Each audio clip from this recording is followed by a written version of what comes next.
ბაკურიანში გაწვიმდა და დავდივართ საწვიმრებით, ქოლგებით, ცოტა სეზონის გიჟებივით. პრინციპში რატო სეზონის გიჟებივით? აღჭურვილობა გვაქვს, მაგრამ ჩვენს მეტი არავინ შეირნებს. აი ეგერ ორი ჩვენაირ გადარეული დავინახეთ. და აი ეგერ ესე საწვიმრებით დავდივართ. თქვათ, კარგი იდეა მე მგონი არ არის, იმედი არ გავცივდებით. მალე ავალთ.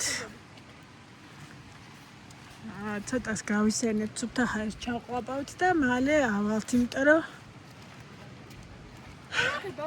იცი ძალიან ისეთი წვიმა არ არის, ცრის, მაგრამ ცოტა ქარი უბერავს და